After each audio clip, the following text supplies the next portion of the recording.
বঙ্গবন্ধু সৈনিক। আমরা বঙ্গবন্ধুর প্রজ্ঞাপন পত্র বাস্তবায়ন না করে কেউ ঘরে ফিরবো না। এতে করে যদি আমাদের মৃত্যুবরণ হয়, আমাদের লাশ যাবে বাড়িতে। মায়ের কাছ থেকে বিদায় নিয়ে এসেছি।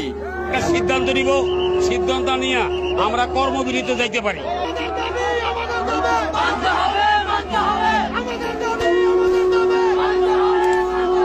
মানুষ না পুলিশের বিচার হইব না, বিচার হইব রাজা কাটবো 1971 সালে দেশ বিরোধী ছিল, বিচার হইব কেন?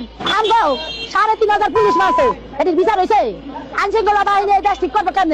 আইনশৃঙ্খলা বাহিনীর অসম্মান করে 5 আগস্টের পরের থেকে বিচার করা হয়, ঠিক একইভাবে পুলিশ গণহত্যাকারী মাহাদির বিচার করা হোক এবং মাহাদির সতীর্থদেরকেও গ্রেপ্তার করা হোক। প্রয়োজনে তাকে রিমান্ডে এনে 3rd ডিগ্রি দিয়ে হলেও স্বীকারোক্তি নেওয়া হোক যে কারা তার সাথে সাথে ছিল। এইমাত্র পাওয়া তাজা নিউজ। এই ভিডিওতে আপনাদের